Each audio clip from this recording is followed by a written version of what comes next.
Hi, my name is Kari Goodyear. I am with Miguel Mendoza and Jeremiah Morano. And we are group three. Margaret Granger is also a part of our group, but she wasn't able to make it today because we believe she has full-time work. So we're doing the first case study, which is Jet Propulsion Laboratory. So we're going to answer all 9 questions each separately. I'm going to answer the first 3, and then Miguel and Jeremiah are going to answer the other 6. So to start, the first question is, what is JPL's risk appetite for the mission? How is it expressed? What is the risk tolerance, and how is that expressed? Also, why are these important? So for the risk appetite, which is the total amount of risk of a business is prepared to tolerate in its business. So this is a reflection of the business's capacity to absorb risk. We came to the conclusion that the risk appetite for JPL's MBE mission is based off of the amount of money the project costs, which is no more than $2 billion. JPL does not want to spend more on this. The risk that they're willing to take in dollar amount is $2 billion max. For the risk tolerance, which is more of a company's operations for a particular business unit, we found that the heat map, which indicated the red zone risks, the yellow zone risks, and the green zone risks to be the risk tolerance. The red zone risks indicated the type of risk that would fail a mission. That is not in the risk tolerance of any business unit in JPL, especially for the MBE mission, because those are risks that would fail a mission. The yellow zones, on the other hand, are the risk tolerance max because those are risks that the company is willing to mitigate and have a margin for in cost and time. And then the green zone falls under that as well. The second question is, in what ways are the risks that JPL faces similar to the risks faced by other firms? In what ways are they different? So we picked out 4 different types of risks. The first one is the overall business risk, which is space exploration that JPL deals with. This is completely different to a normal publicly traded company because it is a completely different relation to trial and error of products compared to other firms. So for example, JPL's MBE mission, if it fails, the whole project goes under. So that means all of the years that they spent on it and the billions or millions of dollars that they spent on it go to waste. And that's just due to space exploration. It's either a failure or a success. All of the research that is gathered with it is dependent on that success.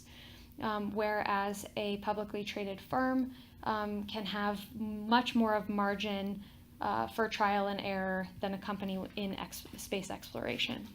The second one is business as usual risks. The third is development risks, and the other one is unknown unknowns. So I believe, based off of our analysis, that JPL and publicly traded firms both see these types of risks because they see normal business risks, they see risks that develop when you've never crossed a territory before. This is just innovation in general. And then there's a lot of unknown unknowns that you didn't even know those risks existed, and you can't control those causes. So the third question is who are JPL's stakeholders and how are they different from publicly traded firms? So the first stakeholder is taxpayers. This is the stakeholder for JPL because the money that they are given is from taxpayers, which is hard-earned money. And these taxpayers do not actually get any money back, but whether their money was wasted or used for a good purpose.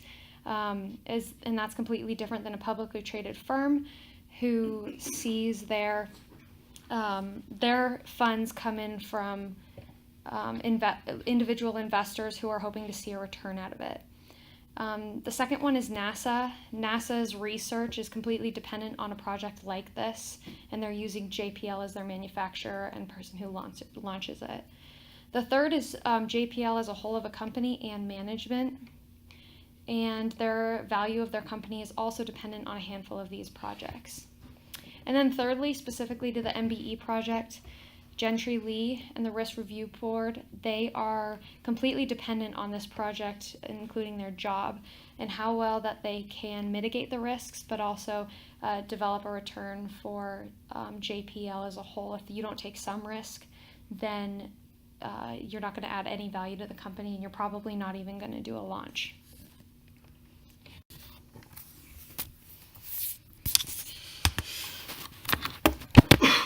Okay, I'm going to take over. My name is Jeremiah, and I'll be doing the next few questions. So question number 4 is, why do these differences matter? Put differently, do the differences identified by questions 2 and 3 affect how the MBE program's risks are managed? So what we came to the conclusion of was yes, because the business structure is completely different than a publicly traded firm or any other business really out there, and which means that there are different stakeholders that are going to be impacted based off of the nature of this business and what JPL is doing and this project and mission and whatnot. So yeah, the differences do matter, but they're not any different they're different than other companies, but just in their own individual way. And then, so for question number 5, how does Lee's risk management process accomplish the 5 steps of risk management? Identify, evaluate, choose, implement, and monitor. What role did the risk review board play in this process? What role did JPL's risk appetite and risk tolerance play in this process? So this was a pretty good question. For our identify, we decided to use the engineers brainstorming. At the start of a project, try to write down, Lee's philosophy was he wanted to write down everything that he felt was going to be risky, and he was going to try to put together a plan based off of those risks, and he wanted to see how the plan would play out off of those risks. And then for evaluate, the risk review board is what we put down for evaluate, just because as the project would go on and the engineers were working through the project, every so often they would hold a risk review board to identify the risks and criticize the engineers that are working on those risks in a somewhat of a harshly way, just so they could see all views of their work, their process, or their progress. So the risk review board was what we used for evaluate. For choose, we decided to use heat map, and the reason for that is because there was the red, yellow, and green zone, and what that means is they identified risks and then they placed them in this heat map based off of their intensity of the risk or their severity of the risk. Red obviously means that's a big risk. Yellow is somewhat big, and the green zone is not really going to impact the project that much. So they were able to find these risks, place them in this heat map, and then categorize them based off of the severity of the risk, and then they were able to choose which risks they felt were going to impact their project the most and how they can mitigate those risks. And the last one for implement and monitor, we decided to use implement and monitor kind of together. Excuse me. And what we decided for that was the Tiger teams. The Tiger teams were somewhat of a risk review board, but they were implemented for the Specific risks. Yeah, exactly. In the yellow zone. Correct.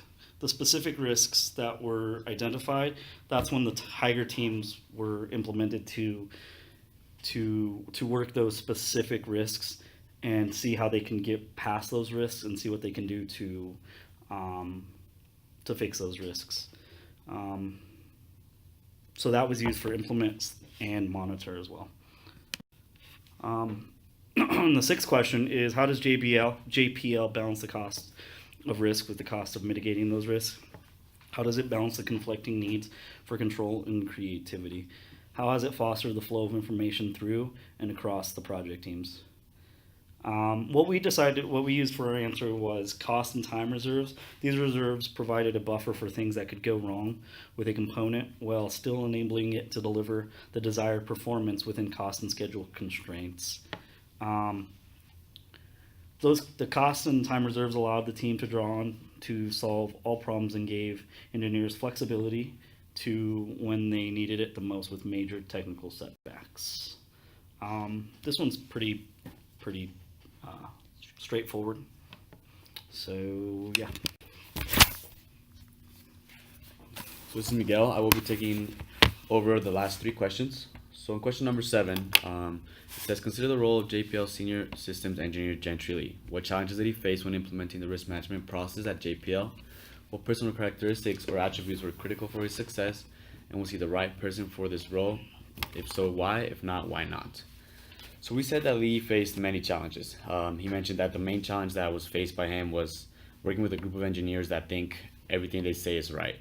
But at the end, it was not about having the right decision, but taking on that right risk that allowed the project to continue forward. The main goal was to go with those risks and have the right approach. Another one was the risk-return trade-off that he faced. And that engineering ego was really just the risk identification was huge, to be able to implement those into the green zone, yellow zone, and red zone, and try to get those yellow zones, get them to a lower level of risk so that the project can flow to a more according plan. We thought that he was a very patient person, very analytical. He was a huge organizer, and he thought outside the box, which with a project like this, with this great of a magnitude, allowed him to push forward. What helped him a lot too was that he had worked on previous projects, and as well as with Carl Sagan, which gave him a huge amount of insight with this kind of project and to bring in that new risk management technique. For question 8, what are the strengths and weaknesses of JPL's risk management program and how could it be improved? So we didn't find many weaknesses for this. One of those was the nature of the business. There's always going to be risk, and you just have to be able to identify them correctly to figure out if it's worth it to go on and process all these millions of dollars and amount of time that is being invested into the project. And the insight on failure. These teams don't know how much they can fail until they can finally let go of that project or they're allowed to launch it, which is something that you just have to go day by day and see how the project is being delayed. Some of the strengths within this program were the risk review board. They provided huge criticism for the team. They were very straightforward with each other, saying what is right, what is wrong, and what can be improved. The cost and time reserve was huge. This allowed gave them so much flexibility with their budget, and if the project was to be delayed, it gave them the flexibility to continue on with the project and follow back on track. Another great strength was their tiger teams. This allowed for each risk to have their own set of people that can monitor this risk and implement techniques that could help them better off. Last question would be, should Gentry Lee recommend launch or delay for the MBE mission, and what are the most important factors to consider in this decision? I think the most important factor was that there was nothing in the red zone that allowed them to keep on going with the project. It wasn't a huge risk that they had to take for the launch, for the parachutes, anything that wasn't a factor. They had very low probabilities of that not falling into place. They cross-checked all risks with the team. Again, the criticism was huge, and the cost and time reserve gave them the flexibility to go on with the project, which at the end would allow them to go ahead and launch it and have a successful project.